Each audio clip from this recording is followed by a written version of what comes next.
Hello and welcome everybody to this edition of the My Spectrum Life podcast. My name is Jessica and I am an autism mom.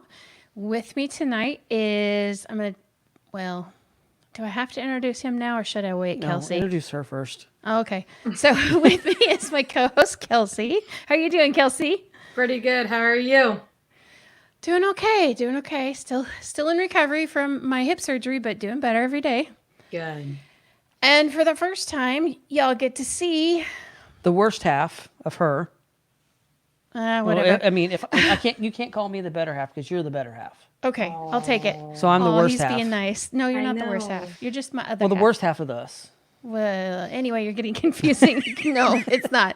This is the guy that we're always referring to as our tech guy, Derek, behind the scenes that is helping us out. You So almost said something else there, Derek, behind something else. You anyway, almost referred to something else that I do. oh yeah. So anyway, we'll talk about that later. I know, later. Stop. I'm always, and Kelsey will tell you, I'm always telling him to stop, aren't I? Yes. Yes. That's why she's the chaos coordinator. Yes, that is one of my titles as chaos coordinator, What given you do to me very by my well children. Say with. what You now? handle it very well, and you do very well. Yes, with she it. does. She does. I wouldn't be able to make it through the day with everything going on if it was not for her. Scheduling is can be difficult in this crazy life that we live. Oh, yeah. Very, very crazy. With all the different things that go on. So we're going to talk about you as an autism dad Right. because, well, you are dad to our autistic son, Curtis. Yes.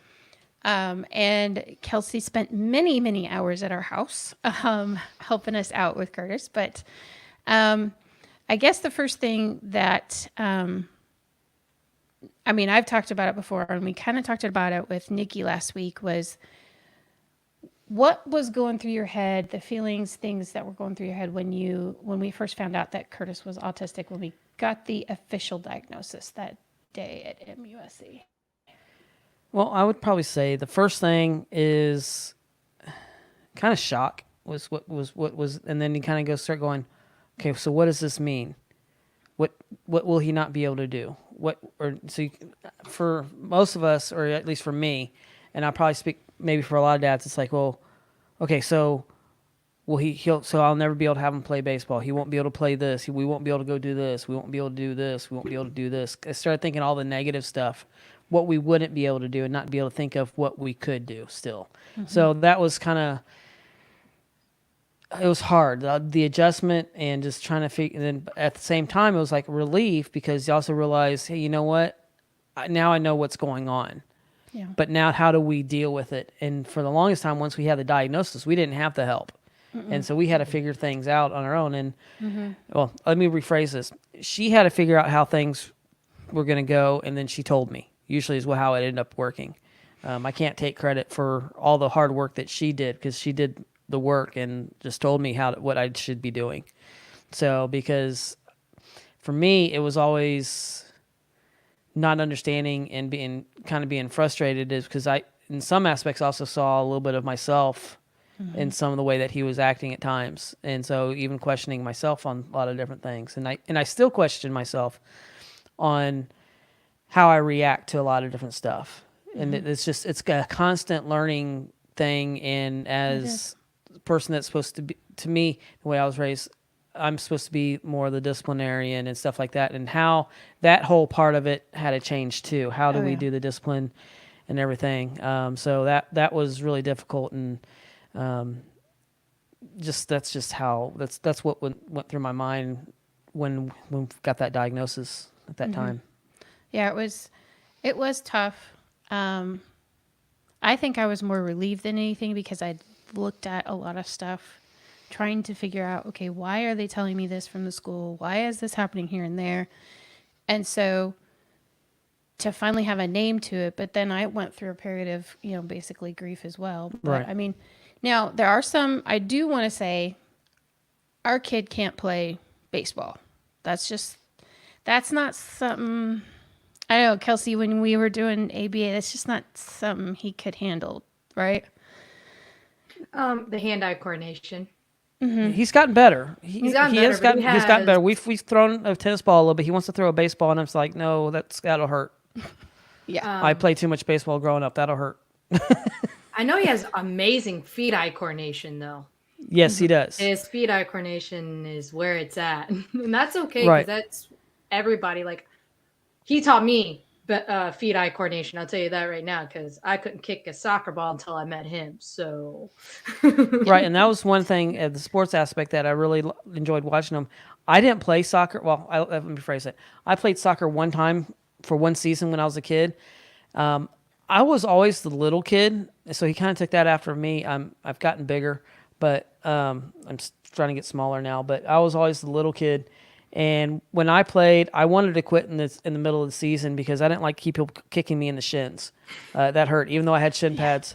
But I was about 5, 6 years old at the time, and of course my parents didn't allow me to quit, and that's something that I don't want him to quit on things. But there's aspects of it that because he can't do it, I need to allow that part of it. He's not being as a quitter, but as the capabilities, and that's what has always one of the things that frustrates me because that's just me. I don't want to quit on anything that I do, and so just kind of getting that through my thick skull, and is what the biggest part is. And as a dad of doing that, because never want to quit when I'm doing stuff.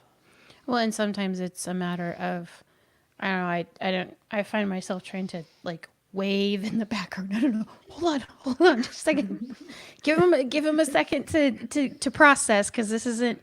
It's hard for Curtis to process things at a quick speed sometimes, and so you got to give him that break to kind of walk away and deal with it, and then come back and kind of then be able to work with things. And work through things. Right. And I for me, that's a lot of times that is hard for me because I work through things real fast in my head just because of what I do. From working a lot of stuff behind the scenes, doing video production and all that, where I have to think really quickly on my feet. So it's been kind of really ingrained on me, and that's been a frustration too. Why don't you get this? It's right here, and I know a lot of dads, not even dads that have neurotypical children, struggle with this too a lot of times. So it's not just autism. It's just we got to step back and let them figure things out on their own at the same time, and they work at their own pace. And every kid's different on their pace too. So that's something that's really something that I still have a hard time with that too. Yeah. So one of the things that we had to face was the fact that Curtis was, it's actually quite typical for those on the spectrum to be bullied, especially at school. I asked Nikki this question, so I'm going to ask you too. How did it make you feel when he would come home and tell us what was going on? Well, there's that whole part of me that's, okay, I'm going to come to the rescue, and I'm going to go find this dad or this child and have a talk with him, but that's not what you can do. You can't do that. One, he's probably bigger than me. It was the anger, frustration. Why are they being picked on? I mean, I was picked on as a kid as well. So, I mean, I knew what was there, and the whole aspect, well, you just got to toughen up. You just got to deal with it. It's going to happen. Kids are mean.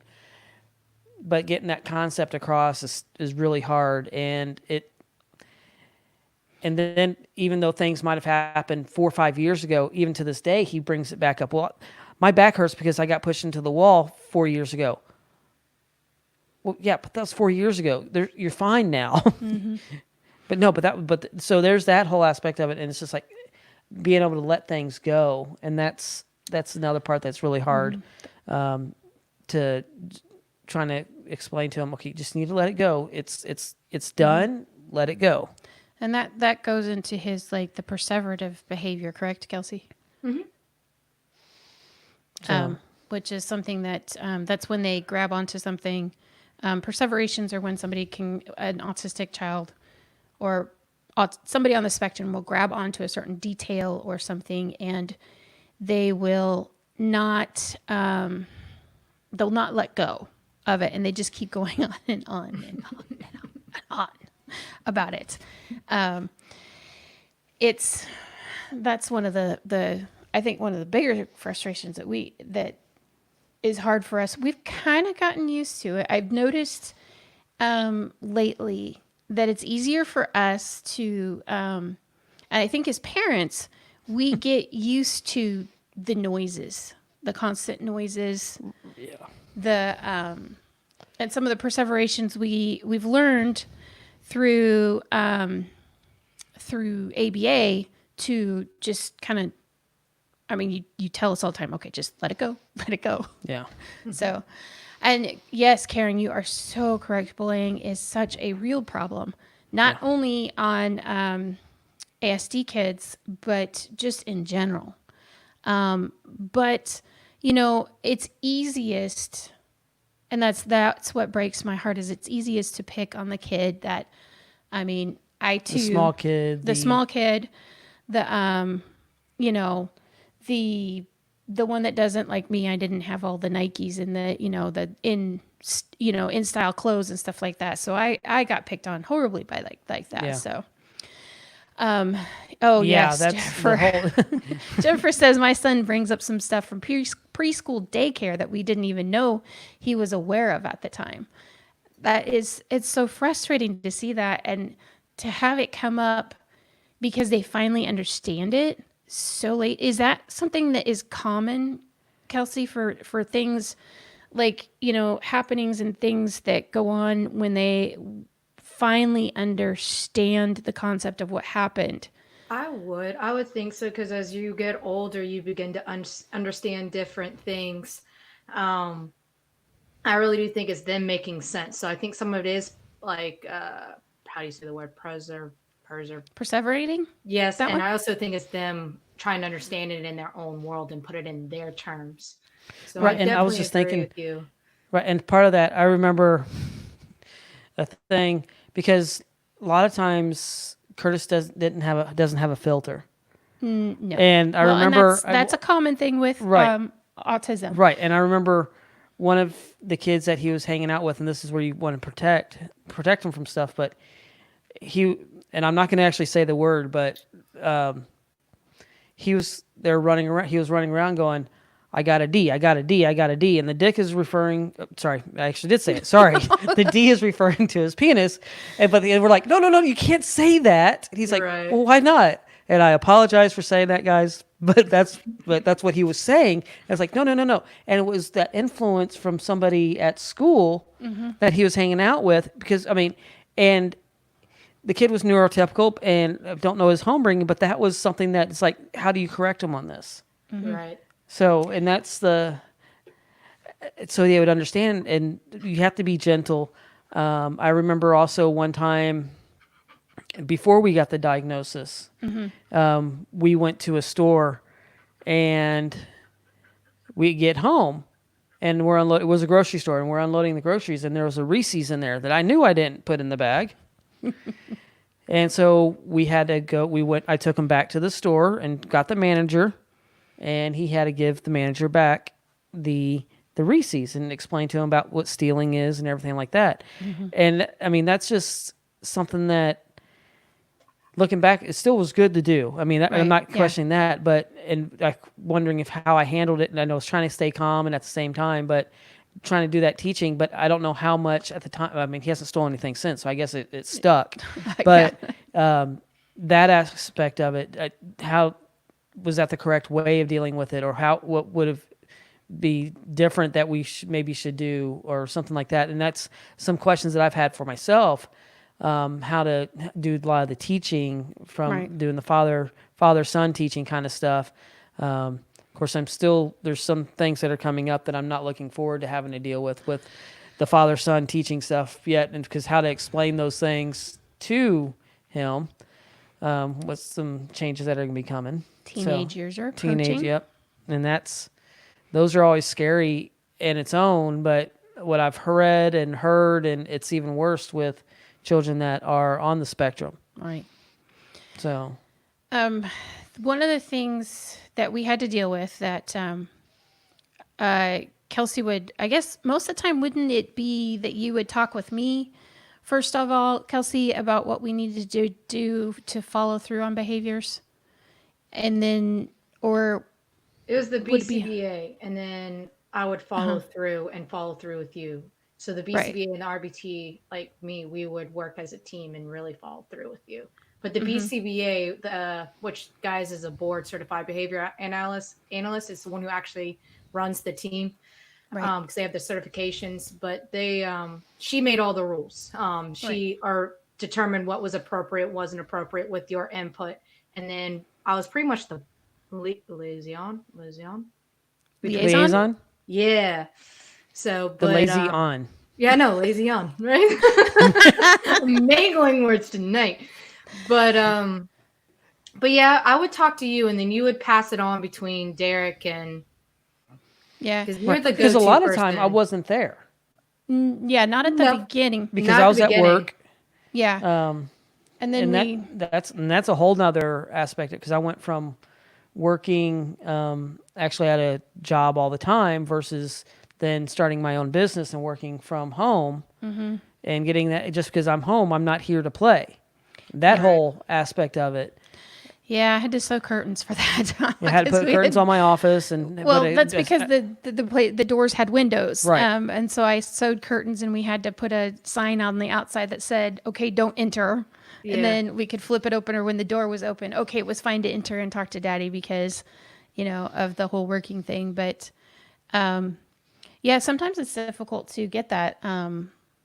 To get what you guys would tell me everything, and I'd be like trying to remember that, but to pass on to him. right. And I don't know if I hope it didn't break down in translation. Sometimes I think it probably did, or I just was too stubborn to get it. So Yes, Jennifer, praise God for flexible fathers. That is so true. yeah, we got to take our vitamin B every day. Be flexible. Yeah. So, as you said, Jess, you said you were translating and you were hoping that it didn't get lost in translation. I do remember certain times that I would leave therapy early so the BCBA could sit down with you both and you would have to take off of work. Derek, what was your first reaction when you had to sit down with the BCBA? Because it wasn't as formal because Jess had a lot of interaction with the BCBA. How did you feel? Did you, were you at first like, no, this is not the way I raised my son, or did you take a different aspect, or great? Now I got to learn a whole new way of parenting, kind of thing. And it's like, yeah, there was frustration. Okay, so basically, a lot of times it felt like everything that we were doing and had done for the first 7 years, 6 years, and then I have two boys that are older. All this entire time, I've done it wrong. And that by them a lot of times that made me feel like a failure. And the worst thing is for a father or a mother to feel a failure of their child, and that was the blame and feeling that failure because that's something I have fought with for many years. When I was growing up, I felt like I had self-esteem issues, and I feel as I've conquered that. But then all of a sudden, those things came up. And I know it wasn't meant that, but it was. You end up taking it personally because it's like, man, I've screwed up on this. My kid's acting this way because of me. And it was really hard. It was really hard for me. And it's something I even still at times struggle with at this time. It's like, why don't you get this? Yeah, it is. I mean, it's really hard because parenting, as we all know, when you have multiple children, if you have more than one more than one child, whether they're both neurotypical or not, like my parents were different with my sister. They had to handle my sister differently than they did me. We won't go there with you and your sister. That's for something else. I have to laugh though. Sometimes she's told me something all growing up. Can I please say it? Okay. Okay. My sister didn't think we had the same parents. Okay.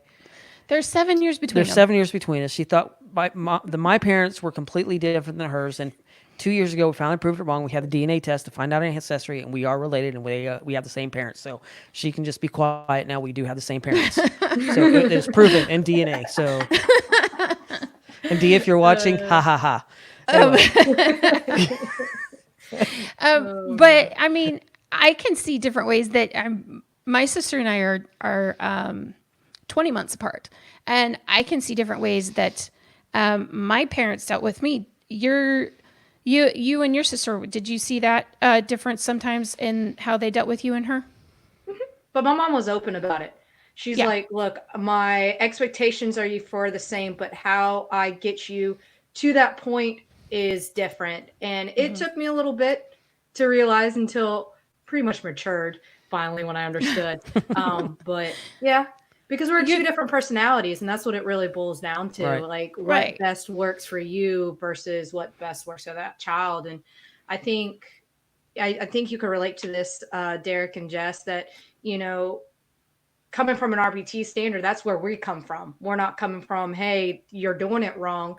But as an ABA therapist, we're like, here, let's give you the tools to help you and help your child, even if it is, because it is a family whole. It's not just correcting. When I say correcting, I use it loosely, but just correcting Curtis's behavior, but also shaping and making sure everything works as a whole with the family. And that's hard. That's very, Right. very, very hard. Did you ever have to look down, Derek, did you ever have to look at your own flaws and ever think that maybe I have to fix this to help my child, or maybe you just Yeah, put them I do. aside, or how did I you mean, handle that? yeah, and in fact, even still do. Because, I mean, we try not to raise our voice, and we fail constantly on that. But, and it's, so yeah, it's constantly, and there's been times of the frustration that I just have to walk away, and it's on my own. I have to walk away, and there's times that I've gone out and just taken a walk, and just get away.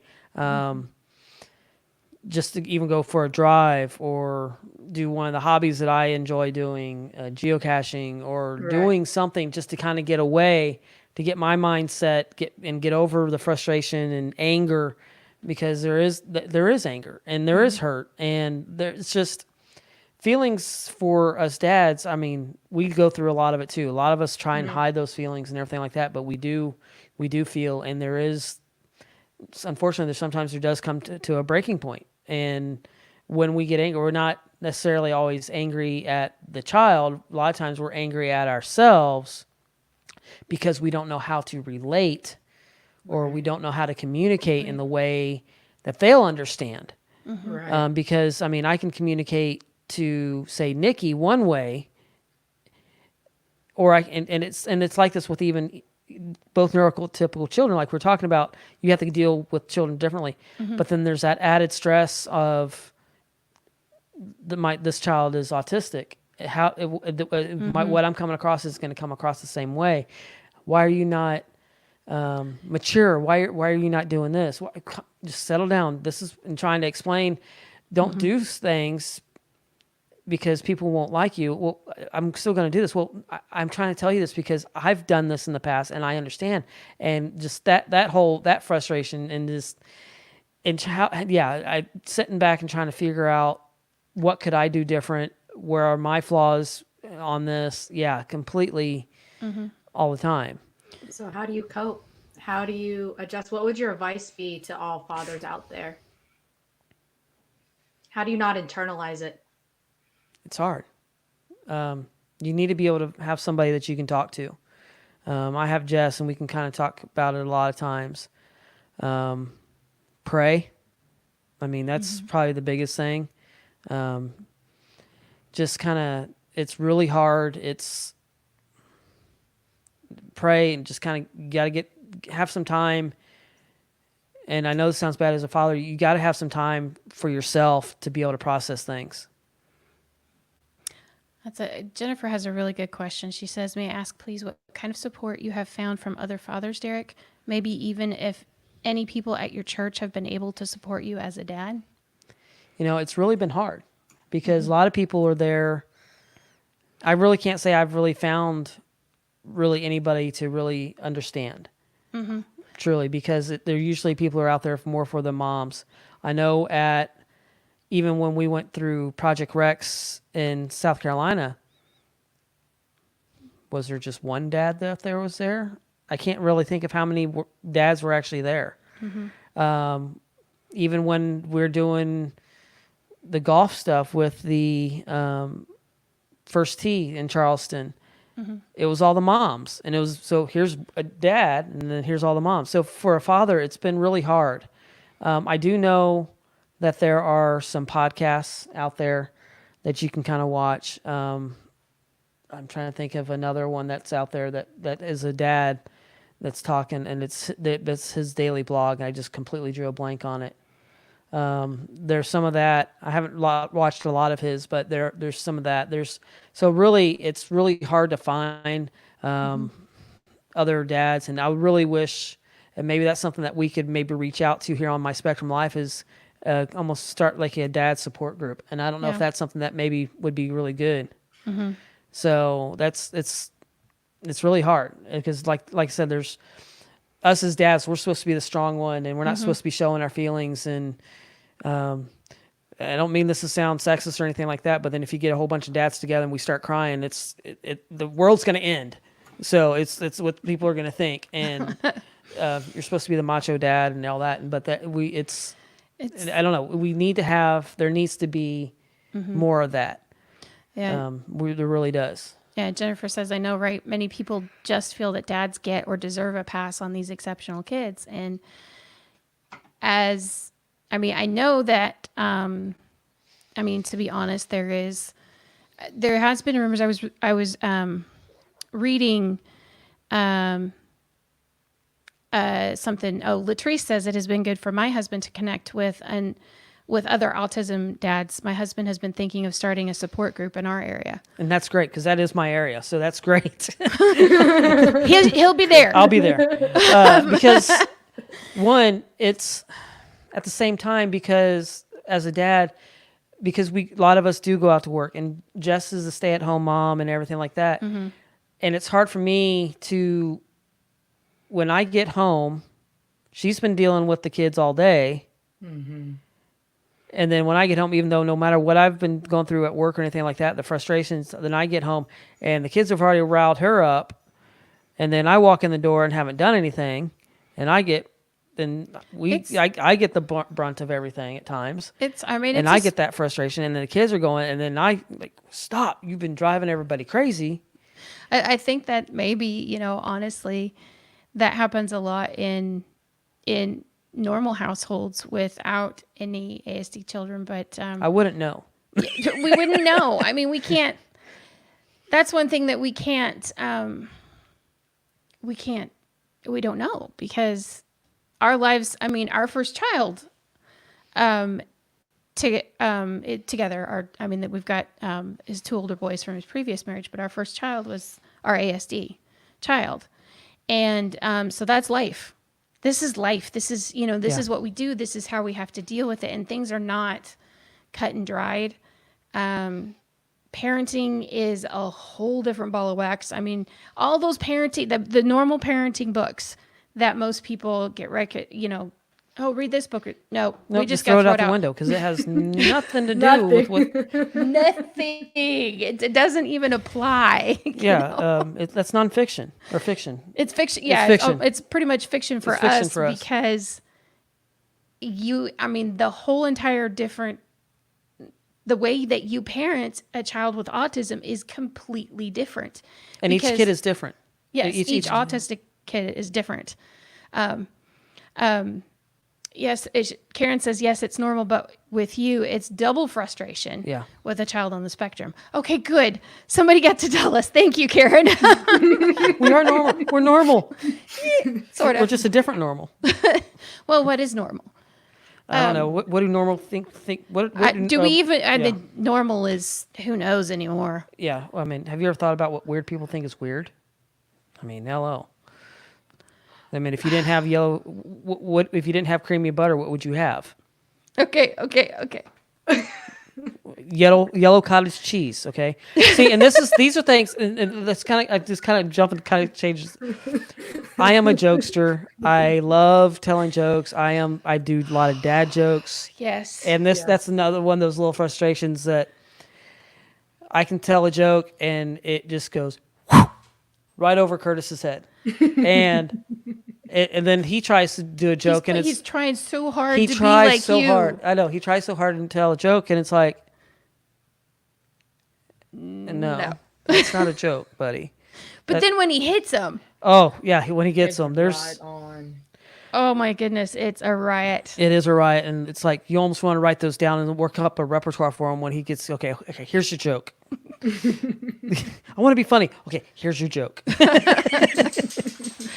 He wants Oh, to take after goodness. his dad. Yeah, I know. Yeah, and but it's taken me 43 years to be this witty. So So what are some Sorry, of the not things 43, you do bond 44. with them? say again. So what are some of the things you do to bond with them? Well, one of the things that we did that I've done, I mentioned First Tee, and that was a lot of fun because if you don't know what First Tee is, and there's a lot of these all over the U.S., and we're working on getting them here, but with everything going on in the world, we can't do it.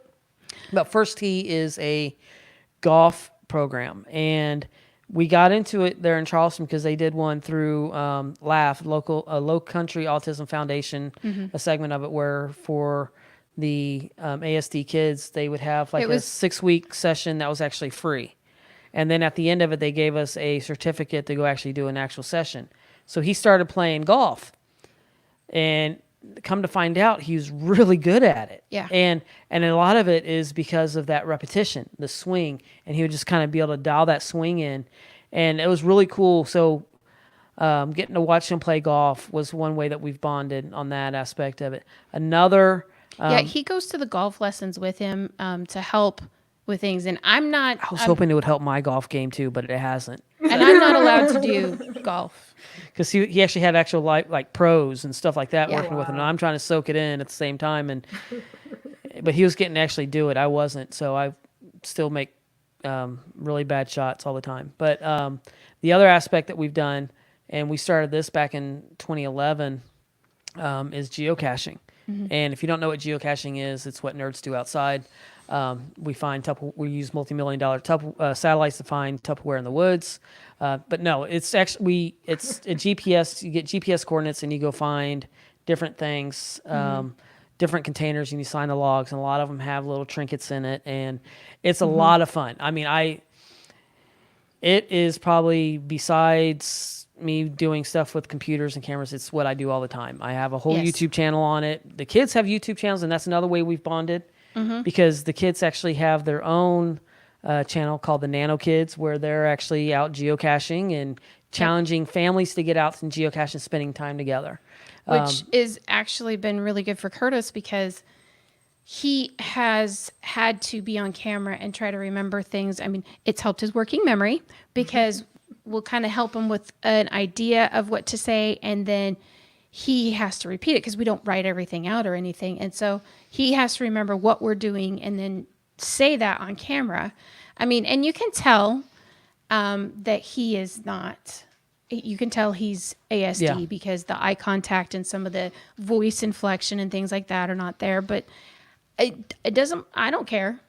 And he's getting out there and he enjoys it and he's having fun with his sister. And what's really that's what and the other matters. part that's really cool, he has a hard time approaching people a lot of times, but when he's actually at these geocaching events, people are approaching him and encouraging him because they've seen him on their YouTube channel and they talk to them, and it's just really cool seeing that. And and then we also have another podcast that we do for geocaching called Geocaching with Kids, and they're part of that as well. Yeah. And that so there's trying to bring them into not necessarily bring them into our world, but encompassing all of us into the things that we really love doing. And that's a big hobby that we do.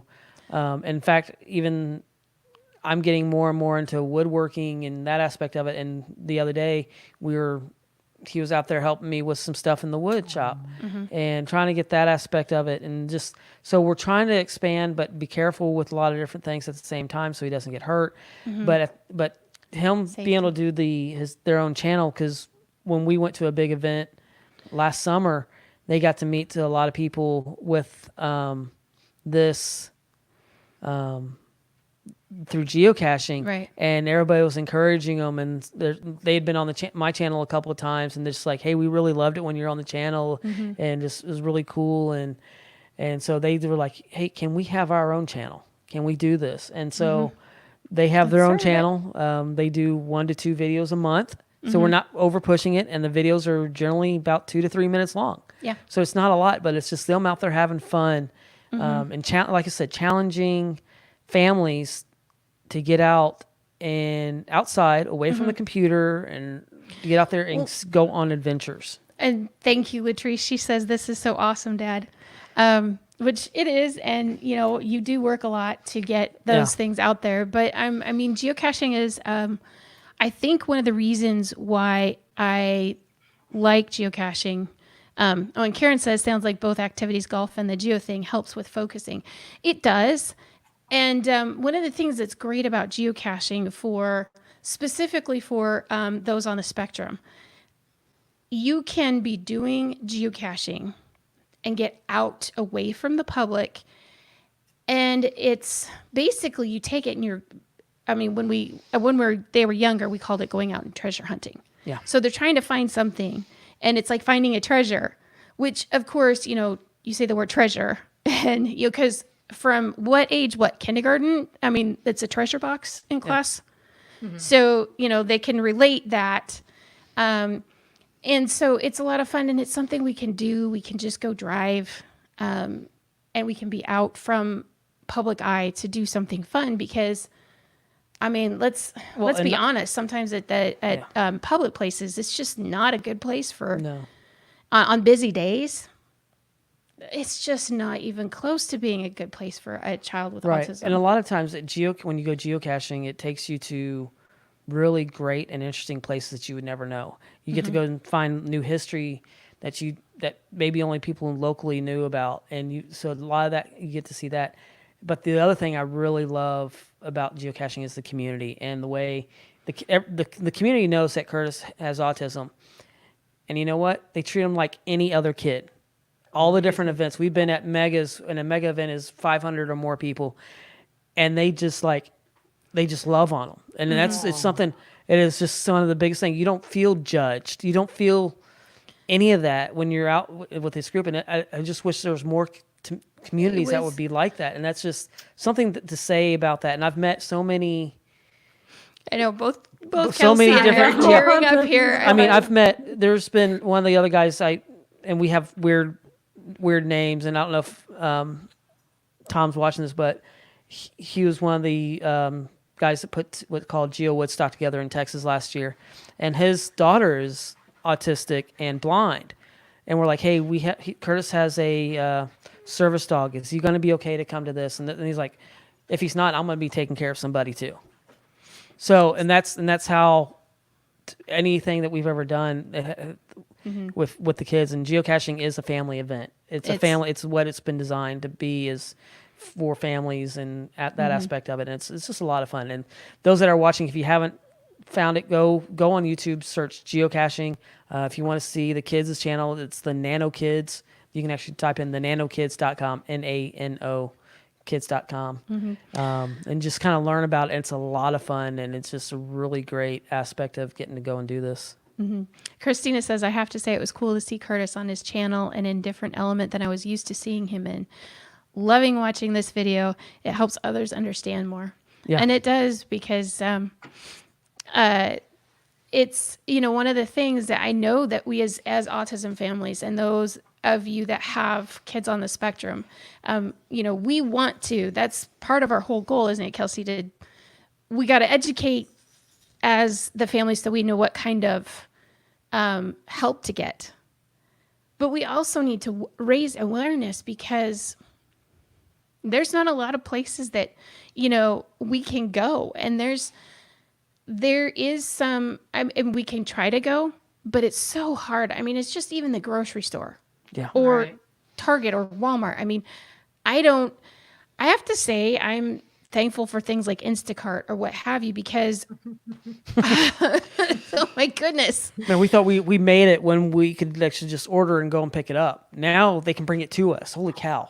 We don't have to get in the car, because sometimes getting in the car is a pain. Yeah, that was because just the battle of going, and then when we got Chewy as a service dog and be able to go into a store, that was really great, because the store was always a hard time for us, and it's just because you don't want to look like that parent that wants. I mean, you don't want to look like that parent that's sitting there yelling at their kid and everything like that at a store, because they don't know what's going on, and then you feel like you're the bad parent, and it's like you don't know what's actually going on here. So it's, and the frustration and how things, and so it's just a different thing. It's a whole different Well, life. you guys do a phenomenal job raising your kids. Thank you. They couldn't ask for Appreciate better it. parents. So a lot of it's her telling me how to do this, because it's a lot of it's you too. You bring your own sense of humor. You break the tension a good bit. So you guys balance each other out. Somebody I has think Curtis to. sees that. I really do think Curtis and Nikki see that.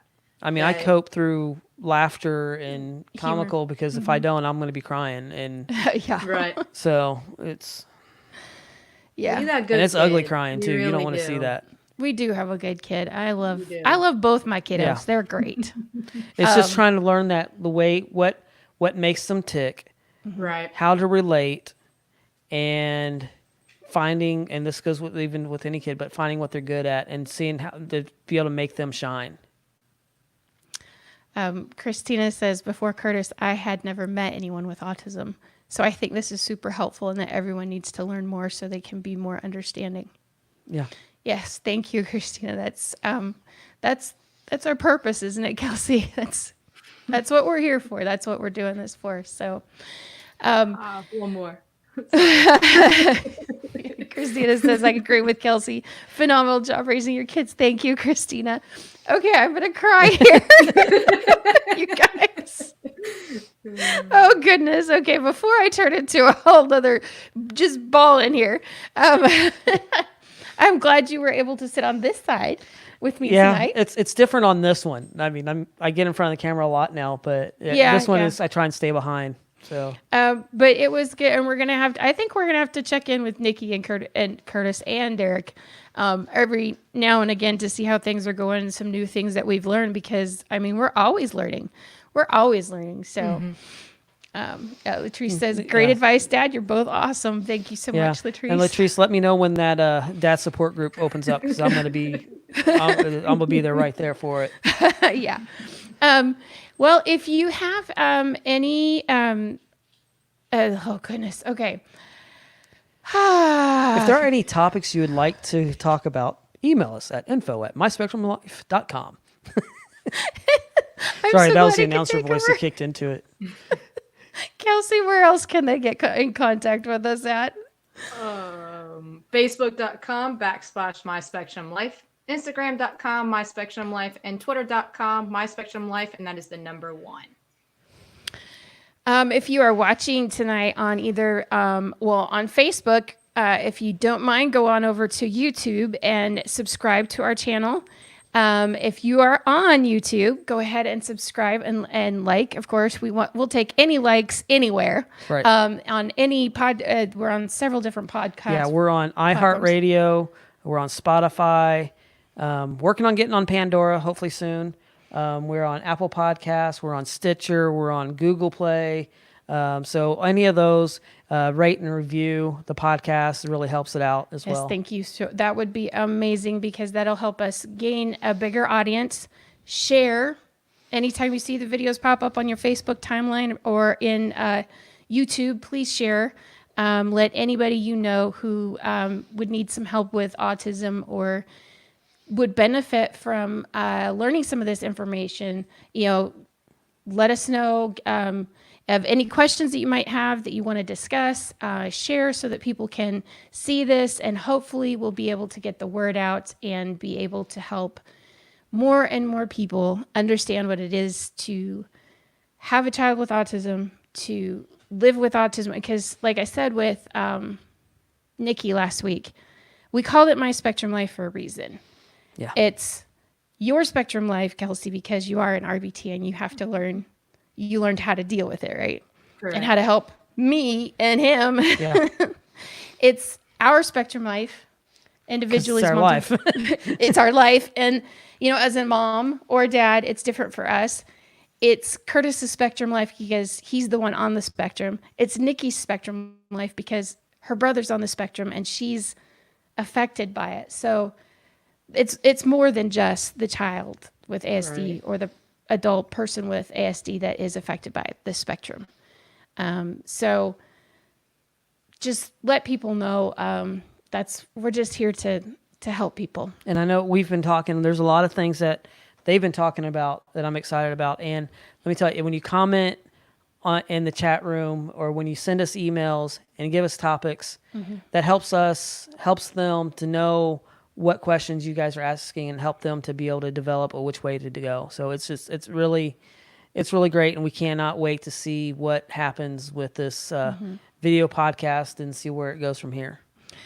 I'm so glad Karen says I watch to help me understand and help others become aware. Thank you so much, Karen. Yes, thank you. That's what we're here for. That's what it's for. So we hope you have enjoyed this episode of My Spectrum Life. And as I've got my bracelets on to remind me tonight, just remember, with a lot of faith and a whole lot of love and probably half a bajillion of fidget toys. Maybe a half. I don't know. It's not maybe more. I think There's it's more than a not more. bajillion. Have you seen his room? Yeah. Anyway, we'll all make it. Thanks, guys. Goodbye. Bye.